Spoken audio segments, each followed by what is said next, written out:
Chief Medical Director at CGH Medical Center in Sterling. So please welcome Dr. Penn.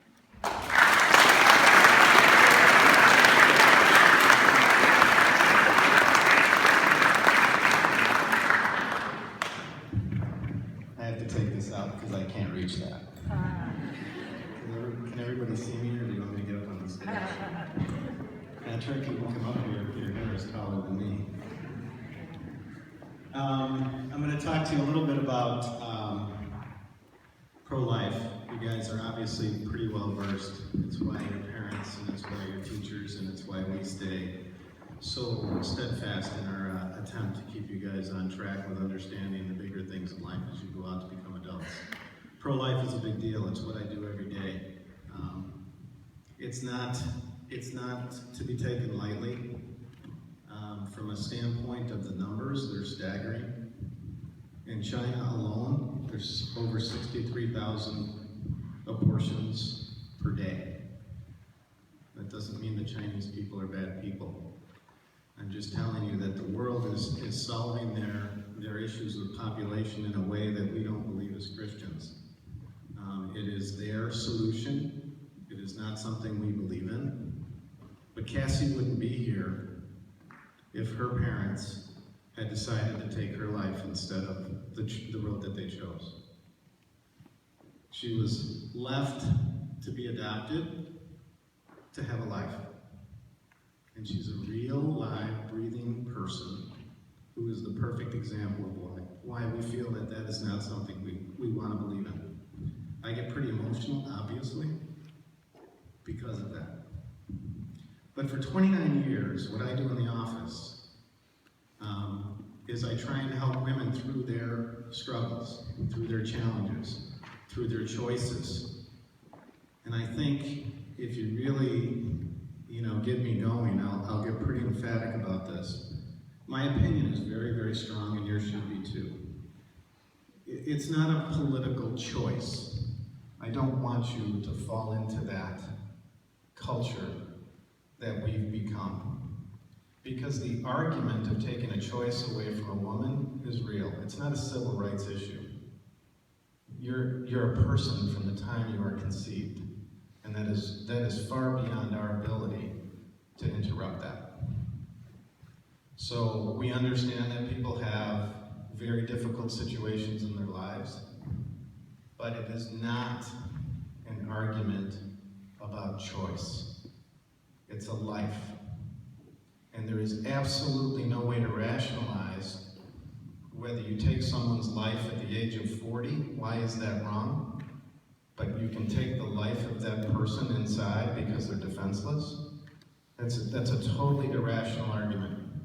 And you should never succumb to that nonsense. It's not political. It's not about votes. It's not about taking anything away from a woman at all. Of course people make choices. That's what makes us Christians.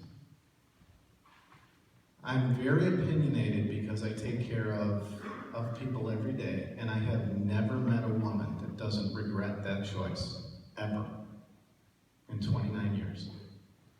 So when you listen and you're empathetic and you understand why people make those things, those choices, those things happen that they want to make happen, you really can empathize, you really can understand. You can understand that China has a population problem. People are starving.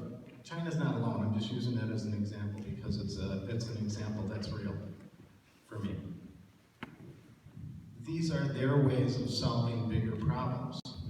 But if you as young adults, you can't, I don't believe, change the world tomorrow, but you can change your sandbox. You can change who you are. You can change your conversation, and you can help. And that's all we're supposed to do. That's all God wants us to do in our roles, is to speak your mind the way we really should be speaking our mind. And we may not get it right every time. People don't get it right every time, but your influence matters. And so don't ever, in my opinion, become secular in your beliefs and separate yourselves from that. It's not about politicizing something that's so near and dear. I really, it's hard for me to say this, but I mean, there are kids that have gone through this school that I've taken care of that have made that choice. And it's incredibly hard to take care of them. But you just never want to be that person. And that's really where I stand on it. From a standpoint of the arguments, I'm sure you guys have all heard this, the way we've gone about it in our country, we've legalized this rationalization of why it's not a person, why it's not a human until you get to a certain point. I'd love to hear someone argue with me about that, because I just don't get that. So if anyone can really make me understand that, I'll challenge you a little bit, but really I think that you should. I mean, come and talk to me afterwards if you want. But from a standpoint of the arguments that are out there, I think you really need to be good adults about your decisions. Is Stacy here yet? She's not? Okay. From a standpoint of how do we handle ourselves when we go off and we become adults, how many have ever been present for a birth? Anybody? Hey. Colton, were you there for a younger sibling? What's that?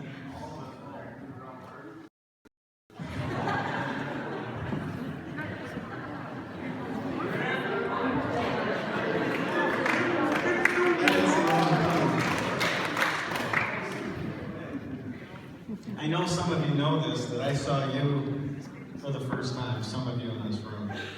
And I know you don't remember me being there. It was the opposite. You had less hair and I had more. But if you're ever able to, somehow experience that with a sibling, and if you're blessed, you'll have your own children, it's a miracle that you can't deny. It's what makes me tick.